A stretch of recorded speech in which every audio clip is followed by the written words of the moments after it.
कैसे हैं दोस्तों? उम्मीद है आप लोग ठीक ही होंगे। आज हम लोग ना जरा पैसे का खेल समझते हैं।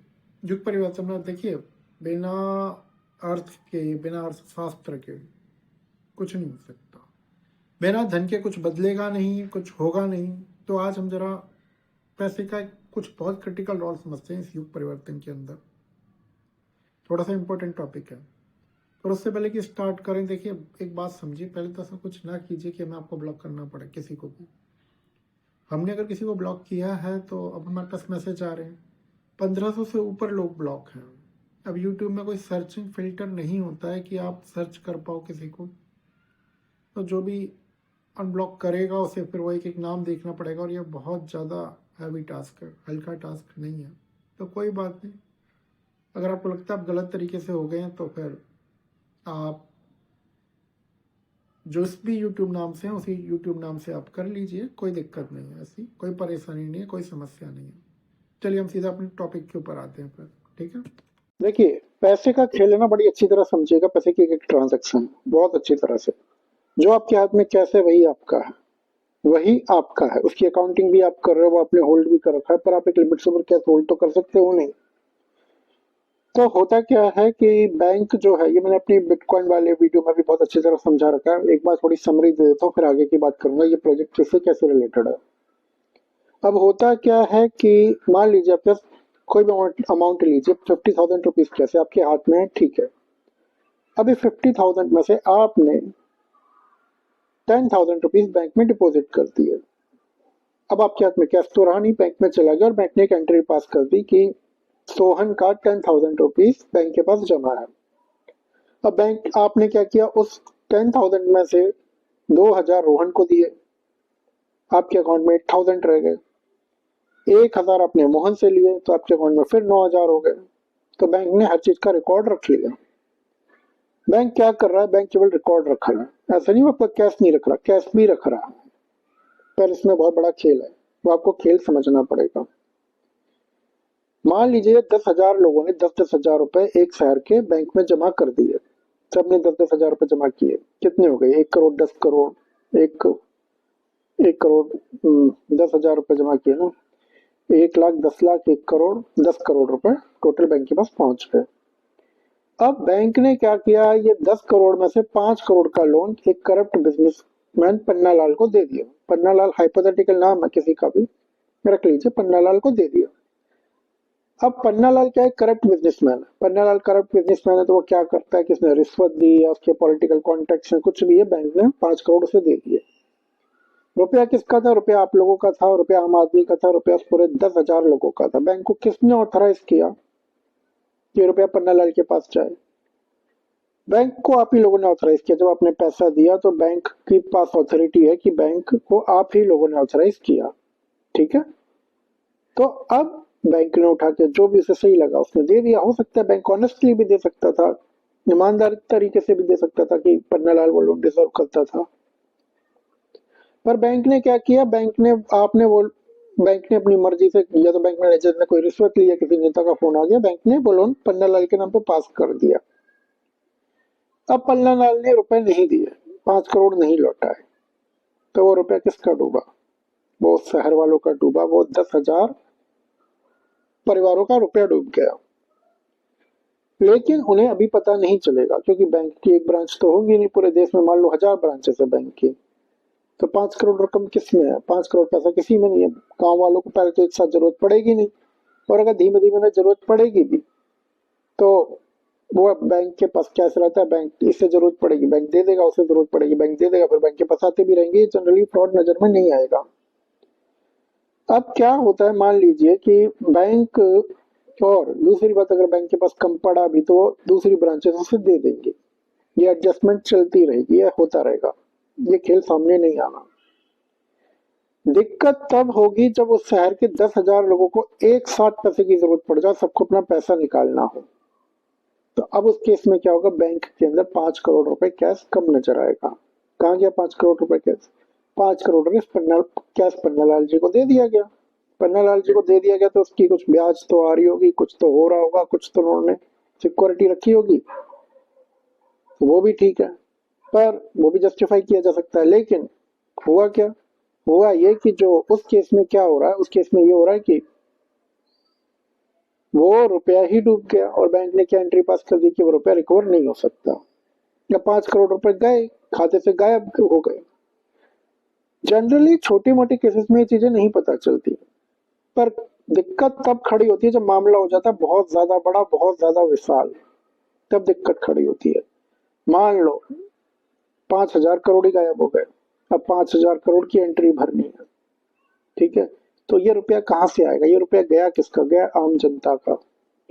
देखो क्या होता है कि बैंक के पास ये अथॉरिटी है, वो कुछ नहीं करे, वो खाते मेंटेन कर रहे हैं, ठीक है। हो सकता है बैंक के अंदर ये दिखा रहा हो कि 10 करोड़ रुपया गांव वालों का उनके अकाउंट में आ चुका है, लेकिन ये भी हो सकता है कि बैंक के पास इतना कैश ही ना हो, बैंक के पास 7 करोड़ रुपए कैश हो। तो ये क्या हो रहा है? ये खाते मेंटेन हो रहे हैं बस। अब बैंक ने क्या किया? बैंक ने एक एंट्री पास की, एंट्री पास करके पन्नालाल जी को पैसे दे दिए, ठीक है, 5 करोड़ साफ। बैंक के पास अथॉरिटी क्या है? फिर याद कीजिए, बैंक के पास एक एंट्री पास करने की अथॉरिटी है, जो बैंक को कंट्रोल कर रहा है उनके पास यह पास करने की अथॉरिटी है, ठीक है। तो सारी पावर किसमें? सारी पावर है इस एंट्री में। जो आप लोग विश्वास करके बैंकों में रुपए जमा करते हो, उससे इन इंस्टीट्यूशंस को अथॉरिटी मिलती है, बैंकिंग इंस्टीट्यूशंस को अथॉरिटी मिलती है। आप लोगों को लग रहा होगा ये तो कोई छोटी मोटी बात है, सरकार इसे भर सकती है। नहीं, ये नहीं भरा जाता। चलिए आपको समझाने की कोशिश करते हैं। जो 5 करोड़ रुपया पन्नालाल जी ने रख लिया फ्रॉड करके या कुछ भी करके, वो सिस्टम में ही है, वो सिस्टम में ही घूमेगा। 5 करोड़ रुपए के पीछे गवर्नमेंट कुछ करेगी तो है नहीं। पर आपको मैं बता देता हूँ, बिजनेसमैन का हजारों करोड़ों रुपया इसी तरीके से माफ किया गया है। 10 लाख करोड़ से ऊपर रुपया पिछले कुछ सालों में माफ हो गया है। और माफ कराने वालों में मोस्टली ऐसे लोग हैं जैसे बाबा रामदेव, अनिल अंबानी और दूसरे बिजनेसमैन, जिन्हें पॉलिटिकल संरक्षण हासिल होता है। अब ये ऐसा ना सोचिए कि ये केवल बीजेपी के साथ है, कांग्रेस के साथ भी यही सारी कहानियां चल रही थी, वो सबके साथ चलती है, ठीक है। तो वो बिजनेस पॉलिटिकल नेक्सस ऐसे ही चलता है। उनके पास एंट्री पास करने की अथॉरिटी है, वो करते हैं अथॉरिटी पास, उन्हें जैसा भी सही लगता है। अब जब बैंक से इतने रुपए चले गए, तो आपको हो सकता है ये लगे कि सरकार पैसा और डाल सकती है। अगर सरकार पैसा और प्रिंट करेगी तो उससे चीजों के दाम बढ़ जाएंगे।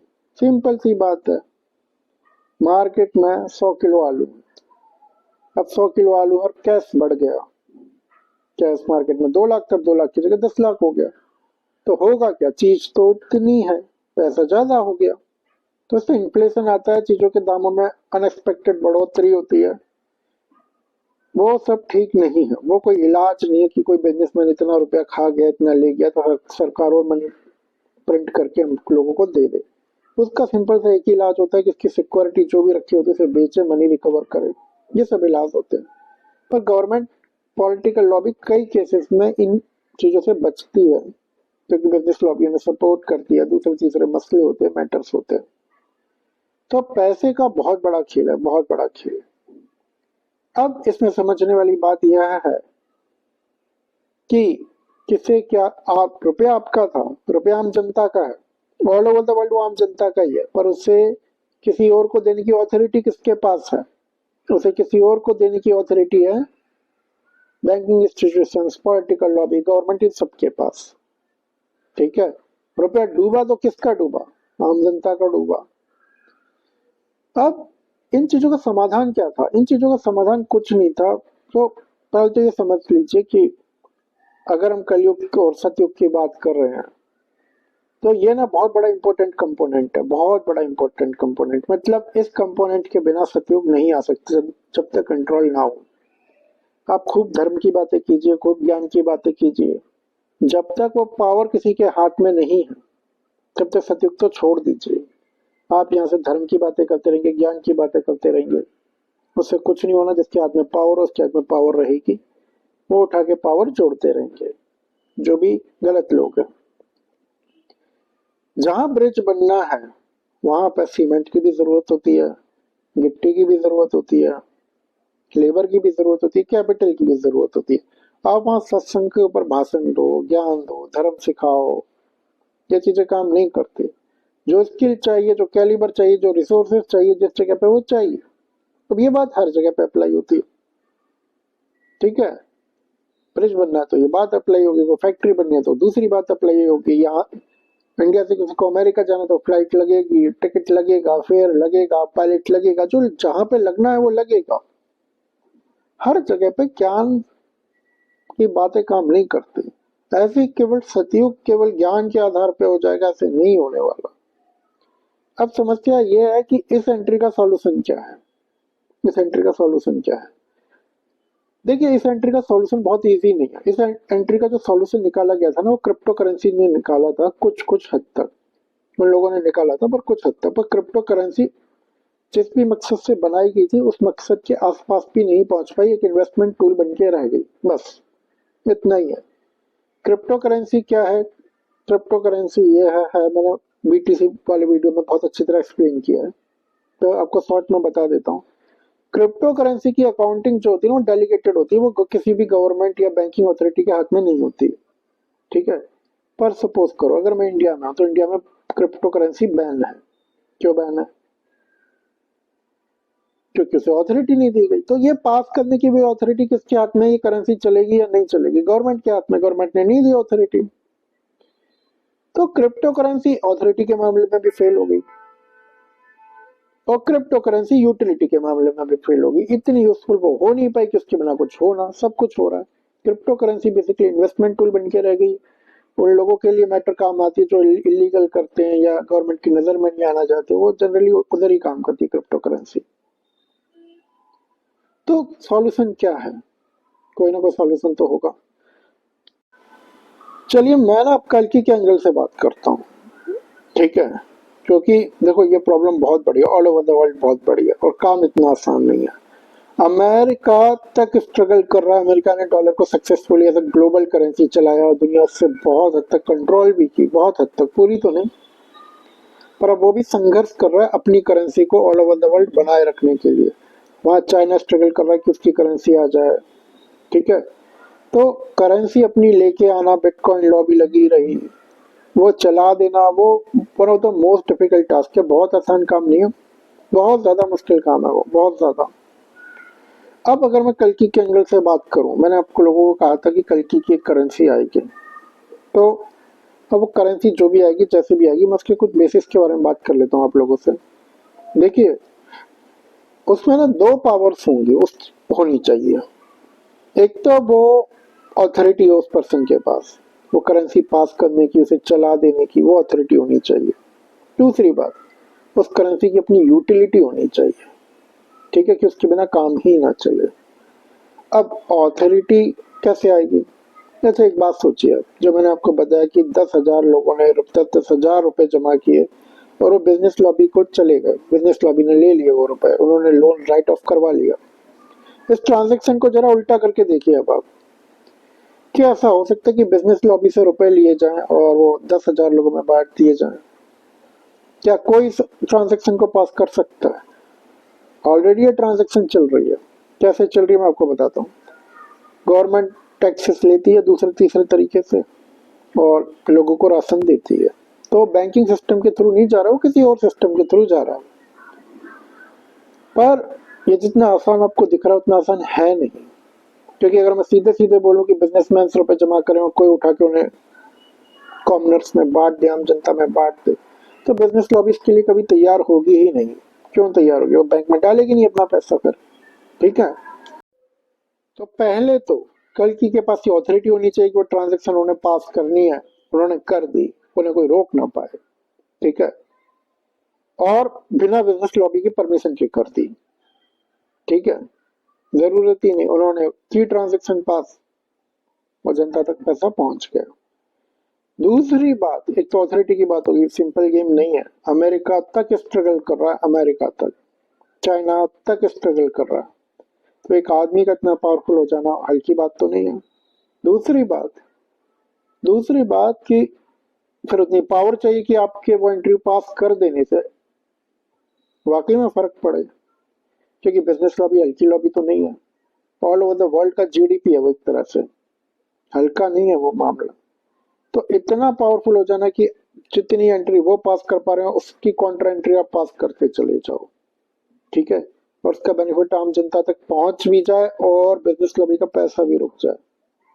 डेफिनेटली बात है, उस आदमी को बहुत पावरफुल होना पड़ेगा, जितनी आप और हम कल्पना कर सकते हैं उससे कहीं ज्यादा पावरफुल होना होगा। चलो एक पल को मान भी लो कल के उतने पावरफुल हैं, वो कर देंगे ये सब। आपको लग रहा है अभी प्रॉब्लम खत्म हो गई? नहीं, अभी प्रॉब्लम खत्म नहीं हुई। पर वो अगली प्रॉब्लम जो मैं आपको बताऊं ना, उससे पहले आपको एक बेसिक चीज समझनी पड़ेगी। कोई आदमी अगर 10,000 फीट की ऊंचाई से गिरा है तो आपको एक चीज समझनी होगी, वो 10,000 फीट की ऊंचाई पर पहुंचा तो सही, तभी तो गिरा वो वहां से। कोई आदमी 2 फुट की ऊंचाई से गिरा तो मान लीजिए वो 2 फुट की ऊंचाई तक ही गया था। बिजनेस वर्ल्ड ऐसे ही काम करता है। ठीक है, हमें फ्रॉड केसेस समझ में आते हैं, हमें फ्रॉड केसेस दिखाई देते हैं, पर हर बिजनेसमैन फ्रॉड भी नहीं होता। कई लोग बहुत ऑनेस्टली एम्पायर बनाते हैं, बिजनेस खड़ा करते हैं, पर बर्बाद भी होते हैं। हर कोई गलत नहीं है और हम गलत लोगों की बात भी नहीं कर रहे, ठीक है। कोई भी कॉर्पोरेट एंट्री जब पास होती है, कोई भी कॉर्पोरेट एंट्री जब पास होती है तो उसके उसकी मतलब कॉर्पोरेट छोड़, दुनिया की कोई भी एंट्री जब पास होती है तो उसकी एक कॉन्ट्रा एंट्री जरूर पास होती है, उसकी उल्टी एंट्री पास होती है। आपको कर्म फल मिला तो कोई कर्म तो हुआ होगा, तभी तो कर्म फल मिला। बस ऐसा ही किस्सा है। बिजनेस वर्ल्ड में क्या होता है या फाइनेंशियल वर्ल्ड में क्या होता है, आपने मान लो बैंक को 10,000 रुपए दिए, तो अब आपके खाते में क्या दिख रहा है? आपके खाते में ये दिख रहा है कि बैंक आपका 10,000 का कर्जदार है। 10,000 रुपए आपके जमा है बैंक के पास। अब वो ट्रांजेक्शन आपकी पूरी कब होगी? ट्रांजेक्शन आपकी पूरी तब होगी जब आपका जो 10,000 रुपया है वो आपके पास वापस आ जाए, तभी तो पूरी होगी। आपने किसी दुकानदार को 10,000 रुपए दिए, आपकी वो ट्रांजेक्शन पूरी कब होगी? जब वो 10,000 रुपए आपका सामान आपके पास आ जाए। आपने किसी को 10,000 रुपए दिए, आपकी ट्रांजेक्शन को सिस्टम खरीदा, उसकी 2 साल की वारंटी, कब वो ट्रांजेक्शन पूरी होगी? जब वो 2 साल उसके पूरे गुजर जाए, आप अपनी चीज पाए कर लो। ये सब कुछ फॉर्मेट्स होते हैं, ठीक है। तो जिसने लोन लिया है बैंक से 5 करोड़ का, जिस पन्नालाल सेठ ने, उसके वो बैंक को वापस कर दे अपनी 5 करोड़ रुपए, उसकी ट्रांजेक्शन कंप्लीट हो जाएगी। मतलब जो एंट्री उसने एक तरफ से पास हुई, उसकी दूसरी एंट्री पास होना जरूरी है बिजनेस वर्ल्ड में, फाइनेंशियल वर्ल्ड में। अब जिसने 5 करोड़ का लोन लिया वो तो लोन राइट ऑफ करवा के बैठ गया, उसने तो कह दिया मैं नहीं तो चुका सकता, और बैंक ले भी नहीं रहा। अब ये गलत है, ये गलत बात है। तो अब क्या है, बैंक तो सीधा सीधा उस एंट्री को क्लोज कर रहा है। हजारों करोड़ों के, लाखों करोड़ों के लोन बैंक ने ऐसे ही कॉर्पोरेट वर्ल्ड के माफ कर दिए, ठीक है, वो करता रहता है। अब हम कह रहे हैं कल की के आने से सिस्टम चलो बेनिफिशियल हो जाएगा।